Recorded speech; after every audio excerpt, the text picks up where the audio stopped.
What's going on? What's going on, y'all? Y'all know who it is. You know what it is, man. It's your boy Big June. I'm back with it. Here with another episode of Big June Sports Talk, where sports discussion becomes sports debates and so on and so on, man. Where we discuss the good, the bad, and the ugly. Everything and anything in the sports world, I touch on this platform, man. Before I get it going, make sure y'all hit that like button, hit the subscribe button, hit the notification button, so when I drop these joints, y'all be the first ones to get it, man. You know, there's a lot of things going on in the sports world, man. It's just like, you know, a lot of it good, a lot of it bad, a lot of it ugly, and soon to get uglier. You know, I just dropped Scorched in the Desert, you know, the Robert Sarver, and that whole drama surrounding him and his remarks and behavior is coming to full circle right now, right? So when you look at what's going on with him, and I touch it to him a little bit on this Universal talk, as I, you know, I'm just doing my ESPN and getting it, you know, just going with what it is.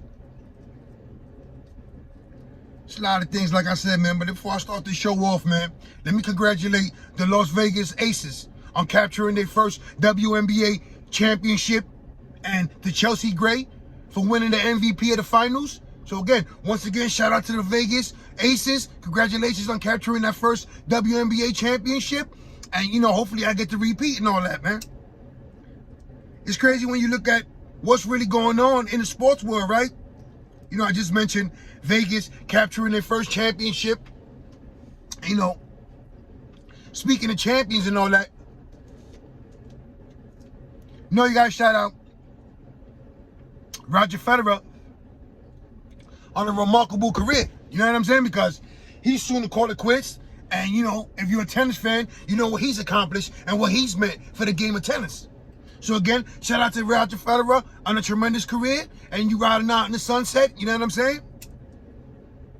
So that's some of the good things that, you know, is actually going on in the sports world, right? You know, a couple of Major League Baseball teams clinching playoff spots. The Dodgers, the Mets, Atlanta Braves, the defending champion Atlanta Braves, you know what I'm saying?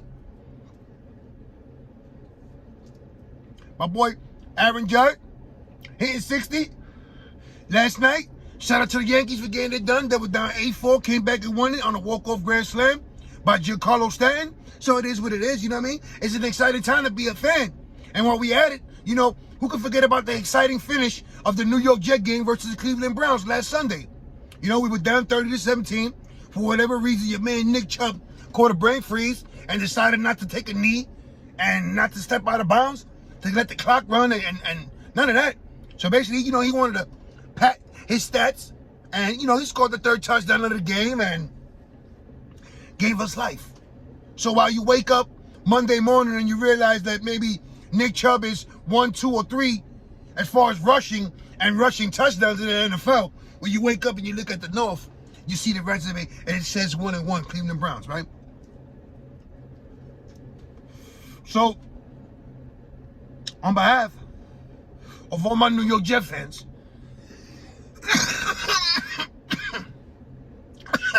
including your boy Big June, we want to thank you, Nick Chubb. So be on the lookout this Sunday, Cincinnati. Hopefully we unleash the running game on them. Hopefully we keep Joe Burrow on his back and we end up 2-1. You know what I mean? Shout out to the New York Giants, 2-0, getting it done. I talked about this on prior episodes. Maybe New York football this year, on any given Sunday / season. Hey, you got to play the game, right? So let's circle the wagons a little bit. And no, I'm not talking about Chris Berman and the Buffalo Bills.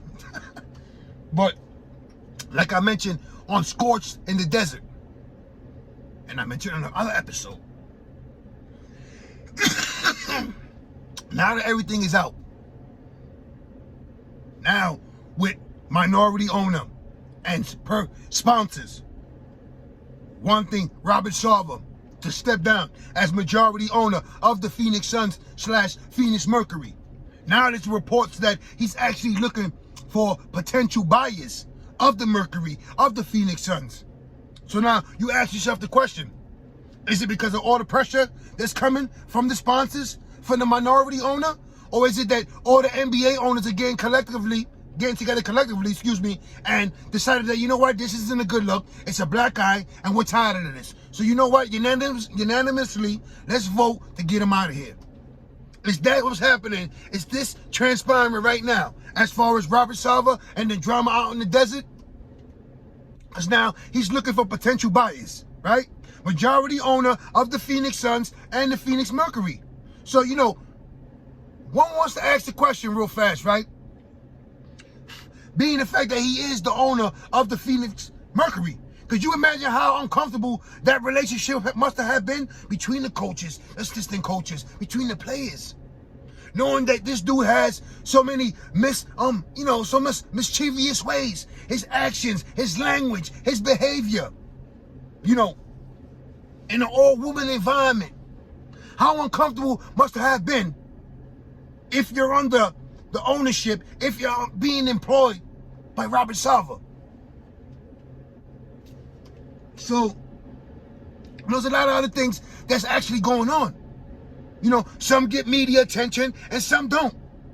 Some get nonstop coverage and some you won't even hear peep about, right? And this is one of the things right now that you're not hearing the peep about, right? Why is no one talking about Brett Favre and the welfare scandal, the funding, with the governor of Mississippi, Phil Bryant? Why is no one covering that? You know, I seen a meme and a couple of comments in a post that, you know, if it was Michael Vick or Lamar Jackson or Cam Newton, it'd be nonstop. And you know what? I'm tending to agree and lean on that side. It is. Because like I mentioned before, you know, the NFL and the powers that be, they pick and choose who they want to go to war against. They pick and choose who they want to go against in battle. Right? So now, here you have Brett Favre, who symbolizes the warrior, the gunslinger, you know, the patriotic, you know, played on his father's death. And, you know, why is no one speaking about Brett Favre and the welfare funding scandal with the help of the governor? Now, whether these ever came into fruition or was a proposed plan, either way, why is an NFL Hall of Famer, a millionaire, and the governor of that state collaborating to steal money from the welfare? That's basically the rich taking money from the poor, right? Former Governor Phil Bryant even went as far as to guide Brett Favre on how to write a funding proposal letter so it will be accepted by the Mississippi Department of Human Services after Bryant ousted their welfare agency's director for suspected fraud. You can't make that shit up, right? Let me repeat that again for you. Right? Former Governor Phil Bryant went as far as to guide Brett Favre on how to write a funding proposal so it will be accepted by the Mississippi Department of Human Services, even after Governor Phil Bryant, former governor, ousted the former welfare agency director for suspected fraud. So it's not all right if they do the fraud, but as long as you're involved and you have your man Brett, it's acceptable. That's basically what he's saying, right? So again, where's the coverage? Where's the outrage behind this story? I mean, obviously there's going to be more to the story. And you know, like I always say, when there's smoke, there's fire. So where is the coverage on this Brett Favre scandal? You know, because even when he had the scandal, when he was sending, you know, screenshots of his Love Jones, you know, it wasn't really out there the way it would be if it was another person, right? If it was Michael Vick, if it was Cam Newton, if it was Lamar Jackson, right? So, you know, the coverage and the amount of coverage that they actually get, you know, it's like night and day, right? Well, you know, now, let's get a little more serious, right? In America, you're allowed to express yourself and base your opinion, right? Whether people agree with it or not. However, if you go against the narrative or you go against what people are thinking, common sense, right? That's what they want to call it, right? It's a problem and you become the part of the problem, right? So now, you know, I'm going through social media, looking at a couple of things. I come across, you know, another article on Brittany Greiner. Obviously, if you don't know her situation, she's currently being serving 10 years in a Russian prison in the penal colony, right? So it's bad enough that You have proud Americans that will want her to see her walk the plank, be chained with a heavy anchor and dumped under the seat. You know, let's bury her under the jail because she was caught with residue or a small amount of cannabis oil, right? So, because she didn't stand for the flag or voice her opinion like any other person, whether they're American or not, patriotic or not, right? So, because she voiced her opinion on how she felt of people being oppressed and her sympathizing with people who are actually being oppressed. So, that became a problem. So, let's bury her under the jail. Let's throw her chained up in the ocean. See if she floats. So now, she's sentenced. She's in a Russian jail. Some people, you know, they're throwing parades and parties and hoping that she stays there. Others are advocating for her release, which that's another whole story, right? But here we are, where, you know, her wife basically expressing herself, saying, you know, she's having a hard time accepting the fact that she's been sentenced to 10 years in a Russian prison. Having a hard time adjusting to prison life in general. Hard time adjusting to being away from her family, her loved ones, her teammates, her coaches. Right? Now here you have Phil from Wisconsin who feels that, you know, he's entitled to speak his piece. Right? You also have Ben, right? Ben from Detroit. Oh, the nerve of her. He should have known better. No one cares. No one cares about your comment, but yet here you are still running your mouth, still commenting away, still typing your little heart away on social media. Like, you dudes don't get it. You dudes don't get it. Oh, my bad. My bad. How can I overlook Stacy from Nevada? Because clearly Stacy, you know, she's the most Americanist person ever. The most patriotic person ever. How dare me overlook Stacy from Nevada's comment? Right? So, here you go. But oh, Mr. Patriotic, if you do the crime, you do the time. Yeah, you're right. So why was when that white woman, a white American woman, was released from Russian custody after being caught with more than double the amount of possession-wise of cannabis, real weed? Why was she released? Where was Ben from Detroit? Where was Stacy from Nevada? I know where they were. They were advocating on her behalf. You know, and today's society is the same way. Everyone picks and chooses what side they want to play their part to. You know what I'm saying? 1 minute you're up, 1 minute you're down. Right? If everyone doesn't agree with what's happening to Brittany Greiner, that's fine.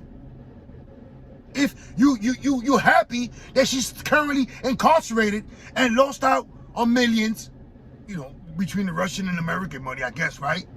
Or just anything, her career, her family. So now, you guys want to persecute and have her wife be her cellmate.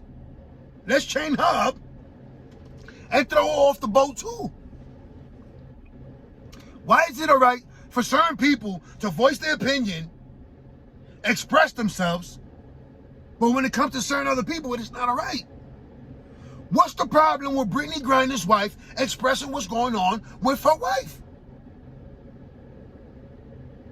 What's the problem with Brittany Greiner's wife expressing that they're both suffering mentally, emotionally? Where is the problem? Or should I ask Ben from Detroit? Should I ask Stacy from Nevada? Because these are the only Americans. These are the truest, the realest, patriotic people on the planet.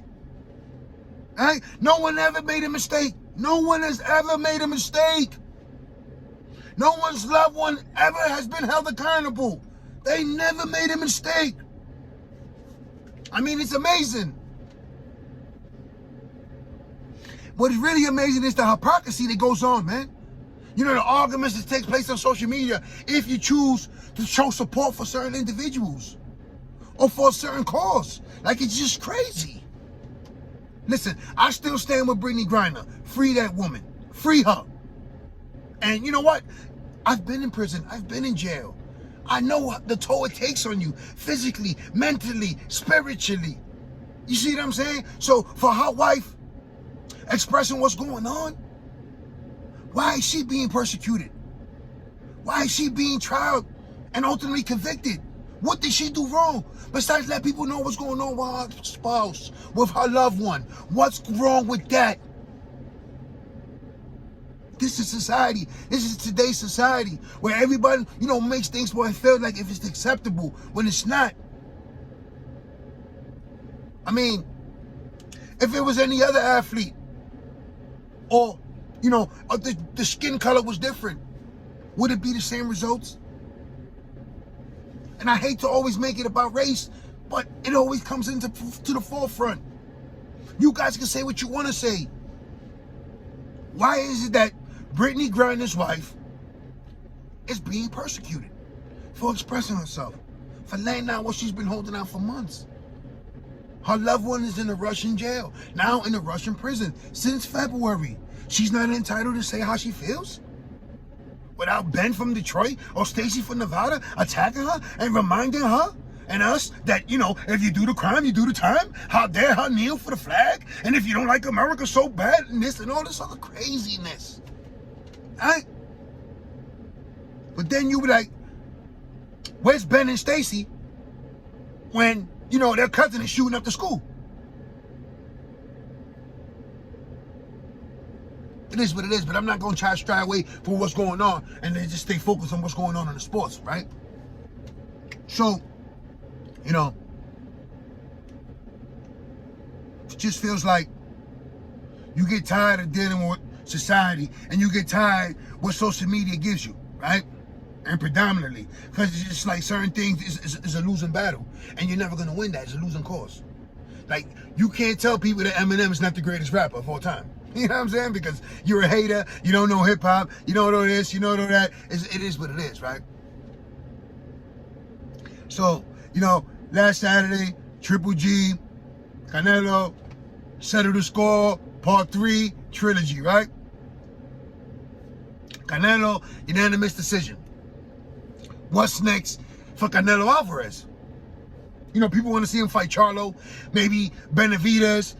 Is he looking to go back up in weight and avenge his loss to Bivol?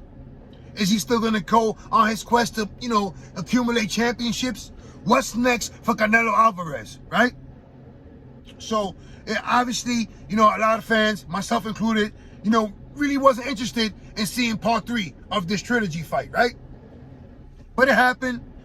It's over with now. Moving forward, obviously, Triple G's still champion. So he has to defend those championships, right? Maybe you might see an exciting matchup over there as well. Towards he's at the end of his career, right? But as far as Canelo Alvarez, you know, Charlo, Benavidez, the rematch with Bivol, a rematch with Caleb Plant is also being rumored. Who knows? But what we do know is Canelo stays active and will soon be in that ring once again shortly, right? Be on the lookout for that Errol Spence, Terrence Crawford, Devin Haney, George Kambosos Jr., that rematch. It's not a good fight. Also, hopefully, it is true about the rumors that I've read of Anthony Joshua and Tyson Fury getting it on. You know, as a boxing fan, you got to be, you know, feeling good knowing that these fights up and coming are on the horizon. Now, you know, before I go, you know, just trying to rattle off a couple of things that's going on in the current day of the sports, right? So, football, maybe your team is undefeated, maybe your team is winless. You know, right now as we speak, 1-1 for my New York Jets. We face off against the Cincinnati Bengals, a hungry team, 0-2. So, you know, you can't take them lightly and overlook them. Either way. And that was the representative in the Super Bowl from the AFC, right? So, it is what it is. You know, Giants 2-0, Buffalo Bills 2-0. The state of New York football is actually looking good, right? In the early season, the early beginning of the season, which is cool. You know, your boy Big Joe, man, you know, he don't like to do the gloating and all that other crazy stuff, but I did guarantee that the Yankees and Mets will make the playoffs, right? And I'm almost halfway there, because the Mets already punched in their ticket. Yeah, they ain't claimed the division yet. Like I also said too. I said it, and I'm going to say it again. They're going to find a way. They got a crucial series coming up with the Atlanta Braves. And obviously everyone knows winner of that matchup, of that series, should overtake and should be the winner of that division moving forward. Towards the end of baseball, playoff time is coming, right? My New York Yankees, you know, we were down 8-4, heading into the bottom of the ninth. Aaron Judge with number 60, tying Babe Ruth. And Stanton, grand slam walk-off. You know, Yankees win 9-8. Pick up a game on Tampa. Stranghold on Toronto. Now, it's looking like the Yankees are going to hold off, stave off like I said, but they will, and capture the American League East. It is what it is. Before I go, all my family and friends out there in New York, stay safe, stay sharp, stay blessed, stay alert, stay on point. It is what it is. It's hoodie season. All my family and friends in the pen, man. One love, stay up, man. That day's coming, man. And you know what? NBA training camp is right around the corner. You know what I'm saying? Now that all the circus is over with the Donovan Mitchell and he's landed with Cleveland, now we can focus on actually playing basketball, right? Hopefully the New York Knicks, you know, war was in the next rumor. It is what it is. I'm out of here, man. One.